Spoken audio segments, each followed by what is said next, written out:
طب حضرتك قلت نادي الزمالك انشئ سنه 1911، النادي الاهلي انشئ سنه كام؟ 1907.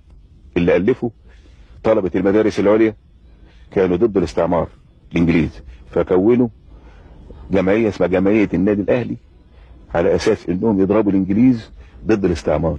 ولذلك فانيلة النادي الأهلي الناس ما تعرفش ده فانيلة النادي الأهلي الحمراء دي علشان دم الإنجليز. يعني هم الاول سموه الاهلي على اساس الاهالي متجمعه. أيوه الأهالي متجمعة.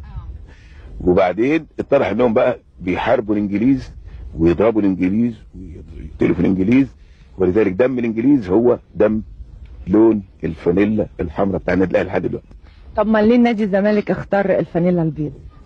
كنا زمان بنلبس فانيلا بيضة، وبعدين لما جه فريق الهومبد المجري بتاع بوشكاش سنة 54 لقوا الفانيلا شيك قوي وده احسن فرقة في العالم، فرحنا ناقلين من الابيض الى الابيض ابو خطين سنة 1954 عشان بس تتميزوا عنهم يعني. بس طبعا.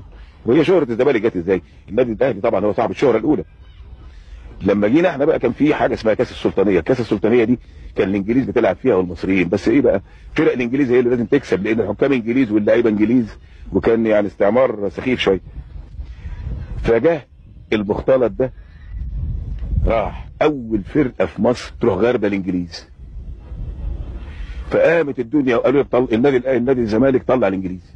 يعني شهره المختلط على اساس ان هو غلب الانجليز لاول مره في تاريخهم في مصر، فبقت شهرته بعد النادي الاهلي على طول. عشان كده بقى فضل بقى الزمالك والاهلي على طول. بقت التنافس من هذه السنه الى النهارده. طب هو طول عمره كان اسمه نادي الزمالك؟ لا، كان اول سنه 11 كان اسمه نادي قصر النيل، وبعدين سنه 13 بقى المختلط لحد سنه 1944. في حادثه هنا بقى خلته نادي فاروق سنه 44. هي كان حيدر باشا اللي هو رئيس نادينا رئيس النادي، وكان رئيس اتحاد الكوره، فالنادي الاهلي كان رئيسه حسنين باشا، فطلبوا انهم يروحوا فلسطين زمان، فحيدر باشا رئيس الاتحاد قال لا النادي الاهلي ده ما يروحش فلسطين ابدا.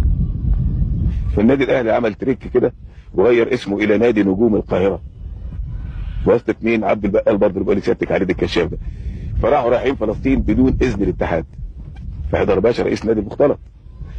فلما رجعوا من هناك سابنا احنا ناخد الدوري وبعدين اعتذروا فدخلهم في الكاس وانا بتشتك، وبعدين راح احنا في طريق وهم في طريق، فتقابلنا في النهايه في الفاينل جه المباراه بين الاهلي والزمالك.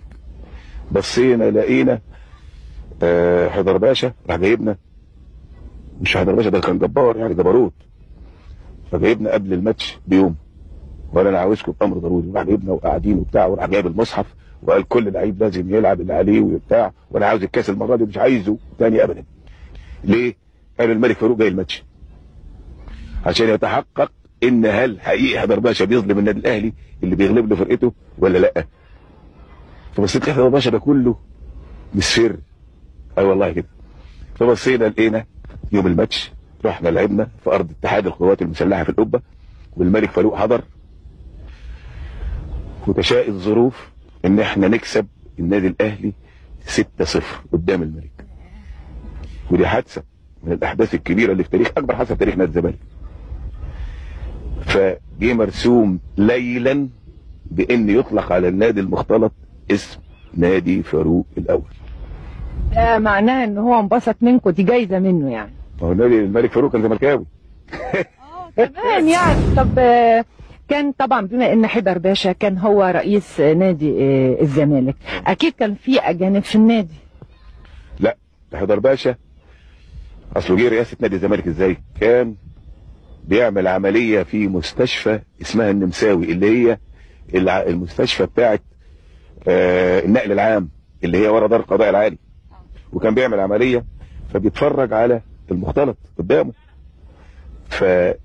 الله يرحمه يوسف بيه محمد والاستاذ محمد السيد قالوا عايزين نخلص من الاجانب، وكان حيدر باشا في الوقت ده كومندان حاجه اسمها كومندان السواري، فقالوا احنا نجيب حيدر باشا لرئاسه النادي وهو يروح على طول يطلع الاجانب. فراحوا رايحين له وافق، راحت السلطات جايبه حيدر باشا عاملاه رئيس نادي المختلط. اول قرار خده طرد الاجانب وممنوع دخول الاجانب من باب النادي. وتمصر نادي الزمالك ولن يدخلوا اجنبي.